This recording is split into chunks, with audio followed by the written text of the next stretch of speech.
Welcome to the 3 for 3 Meet the Candidate series, presented by the Miami Alumni Chapter of Delta Sigma Theta Sorority Incorporated. The 3 for 3 series is being brought to you by our Social Action Committee. This committee works under the auspices of our organization's political awareness and involvement programmatic thrust, and is charged with providing programs and activities that foster, among other things, voter registration and voter education. It is imperative to mention that the members of the Miami Alumni Chapter of Delta Sigma Theta Sorority are not and will not endorse or promote any candidate. To that end, we invite you to watch the 3 for 3 Meet the Candidate series. This series will offer you an opportunity to preview several candidates running for office in Miami-Dade County. In an effort of providing a level and inclusive playing field, we invited all of the qualified candidates running for Miami-Dade County Board of County Commissioners, Miami-Dade Circuit and County Judges, and the Miami-Dade School Board during this 2020 primary election. Note that some of the candidates did not respond to our invitation. Candidates within the same group were asked the same 3 questions, where they were given a maximum of 3 minutes to answer. We hope that you enjoy our program. Remember to register to vote and to vote by mail for your safety. Now, let's meet the candidate.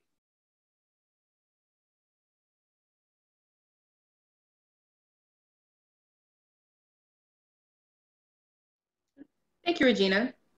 Today we have Judge Joseph Mansfield, who will be running for a County Court Judge, Group 9. In today's challenge, you will answer 3 questions where you will have 3 minutes to answer each question. Are you ready? Yes, ma'am. Question 1, who are you as a candidate and what are your priorities? Well, as a candidate, I think I'm just a citizen who has spent his entire life in public service here in Miami-Dade County. A little bit of background about myself. I grew up in Ohio, in Cleveland, Ohio, and I did all my schooling up there, so I was not born and raised in Miami. However, when I graduated law school, I moved to Miami and I pretty much adopted this city as my hometown because I knew I wanted to do a life, or a career rather, in public service.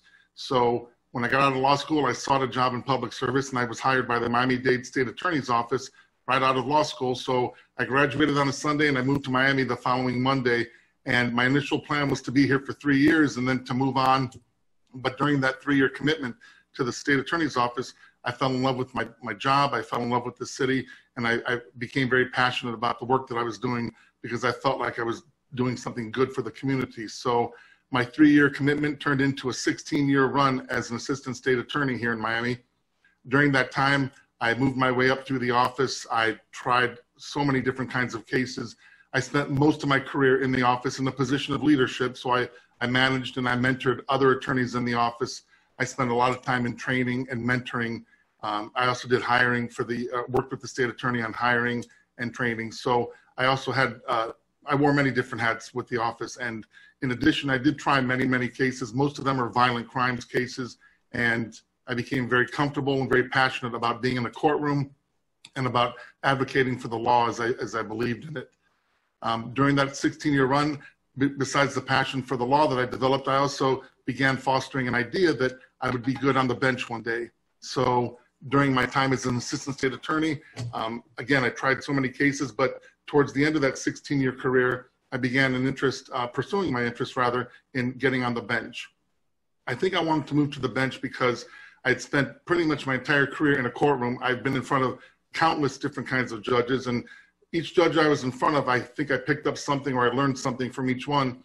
And I truly felt that maybe one day if I made it to the bench that I could make a contribution into the system that I believed in so much. And I felt like that would be a natural progression for me. So in 2016, I pursued a position on the bench and I was appointed by Rick Scott, Governor Rick Scott at the time, in August of 2017. And I was appointed to the county court bench. So I've been on the county court bench ever since. And so it's been almost 3 years now I've been on the bench and I've become passionate about this role that I play now. I manage, I think, a very effective courtroom. I stand for fairness and integrity and inclusivity. I try to be respectful of the people who come before me, and I respect certainly the law that I'm sworn to uphold. So for 3 years, I've been in the criminal division. So I've seen many, many different kinds of cases. I've presided over many different kinds of cases. And I've met a lot of different kinds of people in the courtroom over that time. So that brings me to where I am today. Question 2. How will you work to achieve social equality and equity in the justice system? So obviously that's always been a big issue. Even going back to my career as a prosecutor and now as a judge, fairness in a courtroom has always been integral. And there's not a candidate out there for judge in any race, in any jurisdiction, who's not going to say that they stand for fairness. Everybody loves to say that. I stand for fairness. I stand for, respect. But how does that equate to what you do every day? And I think for me, as a judge, I try to recognize what's going on in these courtrooms. I am always aware that although this might be a very familiar routine to me and to some of the lawyers in the courtroom, for the litigants and for the defendants that come before me, this is a very strange, daunting environment. Miami is a multicultural city, so I have many different ethnicities that appear before me, and I've had various different kinds of trainings. I've had cultural bias trainings. I've had these kinds of trainings are supposed to help identify any biases that I might have or that anybody might have when they approach life, I guess, on a daily basis. So in my courtroom, I truly try to be respectful of everyone. I believe in our criminal justice system. I believe that you're innocent until proven guilty. I refer to everybody in the courtroom as ma'am or sir, regardless of who you are, whether you're the accused or whether you're the lawyer. I want to make sure that everybody feels like they are heard in a courtroom.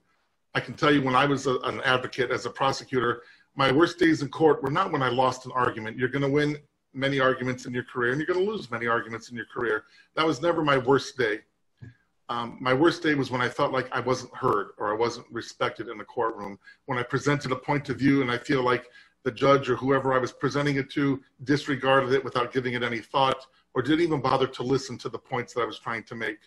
Again, a ruling that goes against me was never, it's not like I loved it, but that's not the hardest time you have. To me, the hardest time was when I was not heard in a courtroom. So I'm mindful of that, and I try to listen to everybody. I listen to their perspective. I give everybody a chance to be heard, to make their point, to have their argument. And at the end, I try to issue a ruling that I believe is fair and that also comports with the law that I'm sworn to uphold. So I think that it's imperative in our courtrooms that we follow the law that is handed down to us. That is one of the oaths we take as a judge, is to follow the law, even if you don't like the law. So I try to follow the law as closely as I can, or as I believe it to be. I treat defendants and lawyers with respect, and I try to be sensitive to the fact that everything we do in a courtroom affects more than just one person. It affects the defendant, it affects his family, it can affect the victim of the crime. There are many, many people who are affected by each and every decision that I make on the bench every day. So when I make those decisions, I'm mindful of that impact, and I am as cautious as I can be when I make those decisions, because I am mindful that my decisions have a far-reaching impact. And I think that goes a far way, I hope, to making people feel like they've been treated fairly and that they've been heard and that they have had a positive interaction with the justice system that I'm sworn to uphold. Final question. Why should we vote for you? Well, the easy answer, I was going to say because I'm a nice person, but the actual answer is I committed myself to public service. I got out of law school, and when you're in law school, they interview you early on during the 3-year program, and I knew early on I wanted to be a public servant.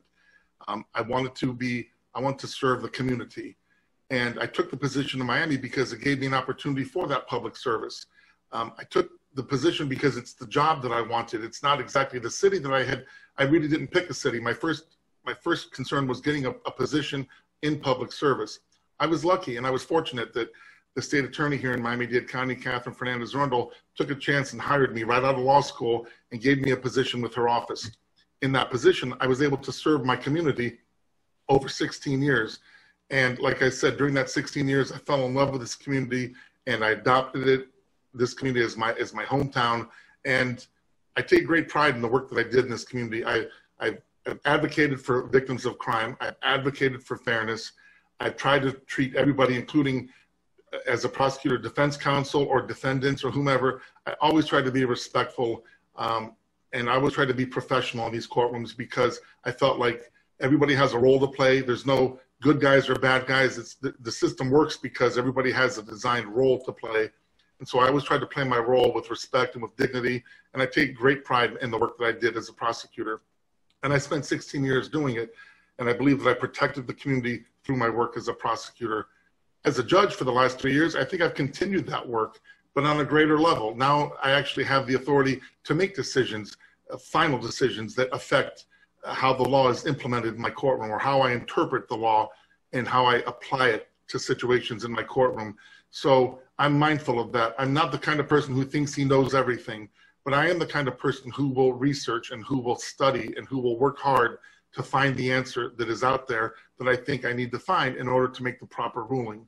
I don't take the job lightly. I'm committed to it.